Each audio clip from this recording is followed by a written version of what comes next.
Okay, XML product feeds from Woocommerce. So feed tells me it's an RSS feed, or like it doesn't really matter. You can basically set up an FTP endpoint and wrap it in a file, or you can send it to another API. But to me, if it's a feed, then the destination will be the RSS feed. So we'll just add it in. So that's XML products export. And again, doesn't matter if you add the WooCommerce from the wizard. Basically, if you edit from the wizard, you have the three endpoints in there, which are predefined. You don't have to set up anything. For this, those are real-time endpoints, so it's just one object. It works as a webhook, so you basically get the object out of the WooCommerce when the object changes, or when you want to create it in WooCommerce and so on. So in this case, all products. So if we go to the WooCommerce API, so let's go products, get list of products, view products, view list of products. There we go. It's this endpoint with get. So I'll just add another endpoint, and that's product feed. It's gonna be source API.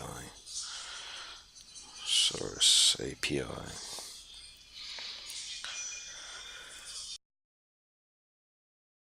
We just put the URL in. If I just copy that one, it's gonna be get, and I need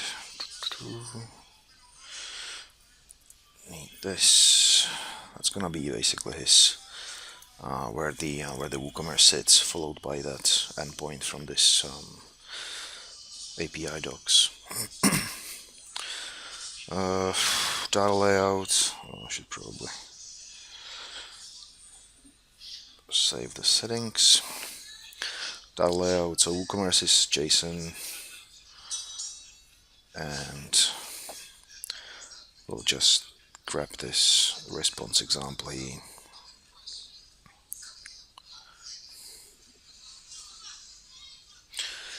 There we go. Use that. It's paste in the JSON. Okay.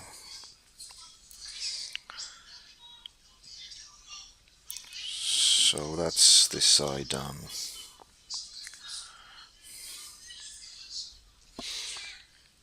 And we need to do the data layout of the target system, which in this case is the RSS feed.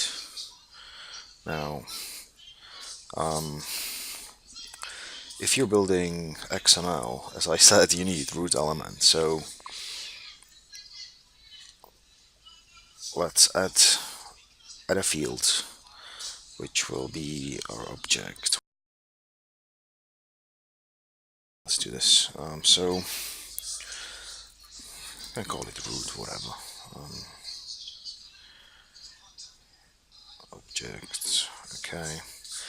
And then we just paste in the same file, sample file, which will put it underneath, and you just need to drag it so you have one root element, and everything else, the multiple products, are underneath that. If you wanted, you could just rename this to a product, and then have the root element as product. It doesn't really matter, it's just how the XML is going to look. So you'll have product tag, and underneath you will have multiple product tags in this case. So that's that. Save it, and just connect it. Create link, products, export, RSS, and we do a mapping.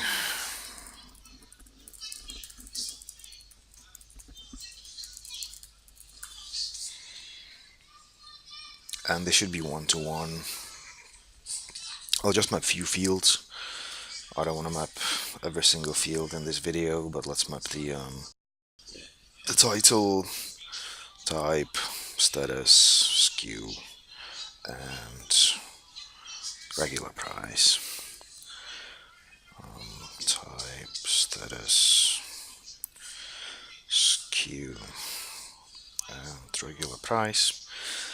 I'll save this.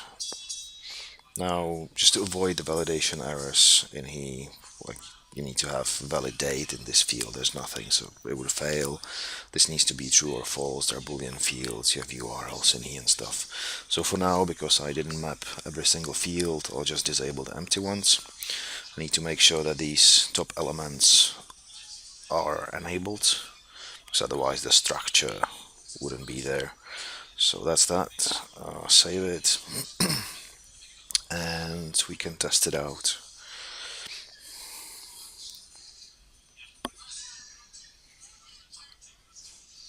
So if I run this,